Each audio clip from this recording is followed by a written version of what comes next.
Hi అండి. రైతు మిత్రులకందరికి నా యొక్క ధన్యవాదాలు. ఈ యొక్క వీడియోలో మన యొక్క పత్తి పంటల్లో వచ్చే గులాబీ రంగు పురుగు నివారణ కొరకు మనం ఎలాంటి మందులనేది స్ప్రే చేసుకోవాలి అనే దాని గురించి ఈ యొక్క వీడియోలో పూర్తి ఇన్ఫర్మేషన్ అనేది తెలుసుకుందాం. అయితే ఇప్పుడు మన యొక్క పత్తి పంటల్లో ఈ యొక్క గులాబీ రంగు పురుగు అనేది చేరడం వల్ల పత్తి పంటల దిగుబడి అనేది చాలా వరకు తగ్గిపోయిందని చెప్పుకోవచ్చు.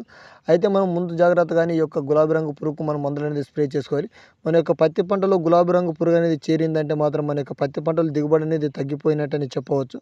అయితే మనం ఎలాంటి సమయంలో ఈ యొక్క మందులు స్ప్రే చేసుకుంటే మనకి గులాబీ రంగు పురుగు అనేది మన యొక్క పత్తి పంటలోకి రాకుండా ఉండడానికి అవకాశాలు ఉంటాయంటే, మనం ఈ యొక్క చెప్పే మందులన్నింటిని మనం ముందుగానే పూత సమయంలోనే ఈ యొక్క మందులనేది స్ప్రే చేసుకుంటే మాత్రం మన యొక్క పత్తి పంటలోకి గులాబీ రంగు పురుగు అనేది రాకుండా ఉండి మనకి అధిక దిగుబడి రావడానికి మంచి అవకాశాలు అనేవి ఉంటాయని చెప్పవచ్చు.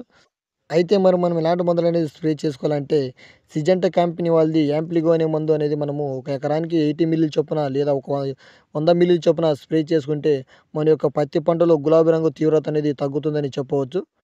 అయితే ఈ యొక్క యాంప్లిగో మందనేది స్ప్రే చేయడం వల్ల గులాబీ రంగు పురుగు తీవ్రతని తగ్గడంతో పాటు మన యొక్క పత్తి పంటలో ఉండే శనగపచ్చ పురుగైనా సరే, లద్దె పురుగైనా సరే, అదేవిధంగా వీటితో పాటు మనకి పచ్చదోమ, తెల్లదోమ, పేనుబంక, రసం పీల్చే పురుగులను కూడా ఈ యొక్క యాంప్లిగో అనే మందు సమర్థవంతంగా నివారిస్తుందని చెప్పవచ్చు.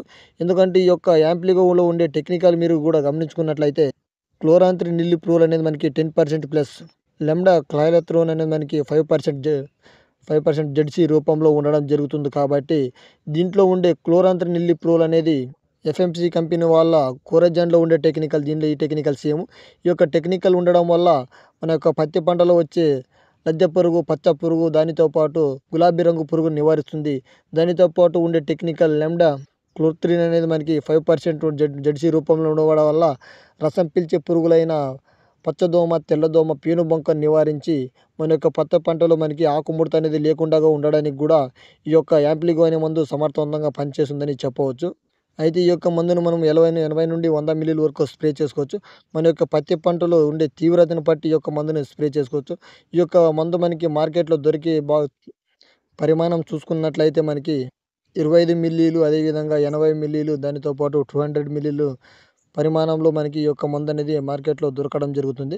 మనం ప్రస్తుతానికి ఒక ఎకరానికి డోసేజ్ 80 మిల్లీలు చెప్పుకున్నట్లయితే దాని యొక్క ధర మనకి మార్కెట్‌లో 700 నుండి 750 వరకు దొరకడం జరుగుతుంది.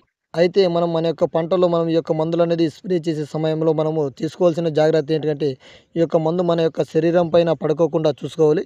ఎందుకంటే ఈ యొక్క మందు మన శరీరం పైన పడితే మన యొక్క శరీరం అనేది మంటగా ఉంటుంది. మనం ఈ యొక్క మందుననేది స్ప్రే చేసే సమయంలో కొన్ని జాగ్రత్తలనేవి తీసుకోవాలి. మన యొక్క ఇన్ఫర్మేషన్ నచ్చిందనుకుంటే మన యొక్క వీడియోని లైక్ చేయండి. అదేవిధంగా మరిన్ని ఇలాంటి వీడియోస్ కోసం మన యొక్క ఛానల్‌ని సబ్స్క్రైబ్ చేసుకోండి.